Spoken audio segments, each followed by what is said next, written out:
जब ठके गए गणेश जी। गणेश जी विघ्न विनाशक व शीघ्र प्रसन्न होने वाले देवता है। अगर कोई सच्चे मन से गणेश जी की वंदना करता है तो गौरी नंदन तुरंत प्रसन्न होकर उसे आशीर्वाद प्रदान करते हैं। वैसे भी गणेश जी जिस स्थान पर निवास करते हैं उनकी दोनों पत्नियां रिद्धि तथा सिद्धि भी उनके साथ रहती है।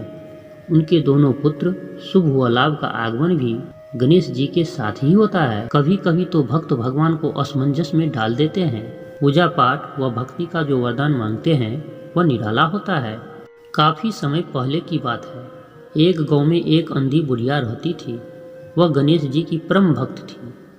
आंखों से भले ही दिखाई नहीं देता, परंतु वह सुबह शाम गणेश जी की बंदगी में मग्न रहती।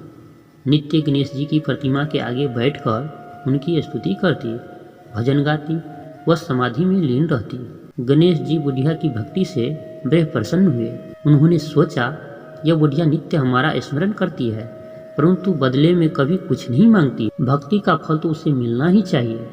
ऐसा सोचकर गणेश जी एक दिन बुढ़िया के सम्मुख प्रकट हुए तथा बोले, माई तुम हमारी सच्ची भक्त हो। जिस श्रद्धा व विश्वास से हमारा स्मरण करती हो हम उससे प्रसन्न है, अतः तुम जो वरदान चाहो हमसे मांग सकती हो।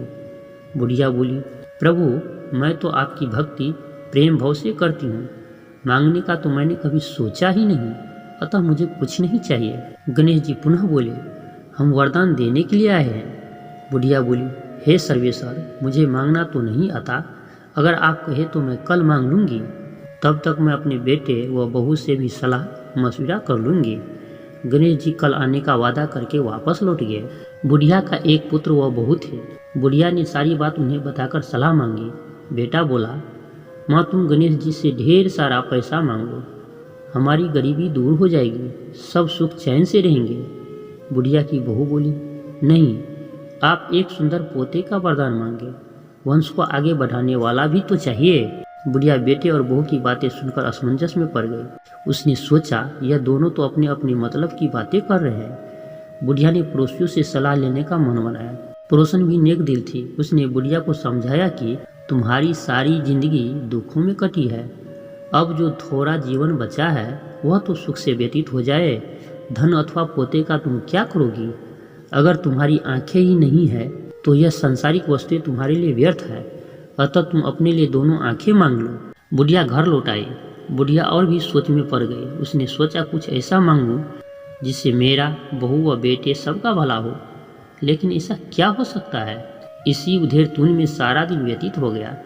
बुढ़िया कभी कुछ मांगने का मन बनाती तो कभी कुछ, परंतु कुछ भी निर्धारित न कर सकी। दूसरे दिन गणेश जी पुनः प्रकट हुए तथा बोले, आप जो भी मांगेंगे वो हमारी कृपा से हो जाएगा, यह हमारा वचन है।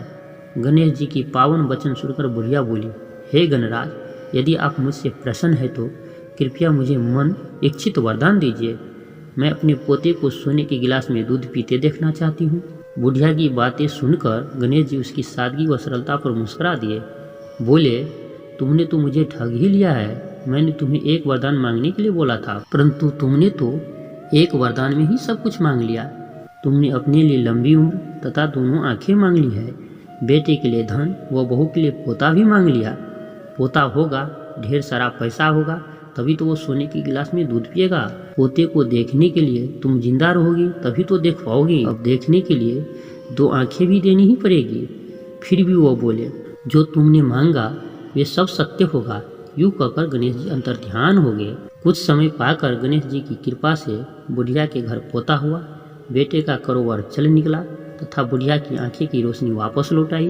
बुढ़िया अपने परिवार सहित सुखपूर्वक जीवन व्यतीत करने लगी। तो मित्रों, हम उम्मीद करते हैं कि आपको ये वीडियो पसंद आया होगा। जाने से पहले हमारे इस वीडियो को लाइक, शेयर और चैनल को सब्सक्राइब करना न भूलें। तब तक के लिए धन्यवाद।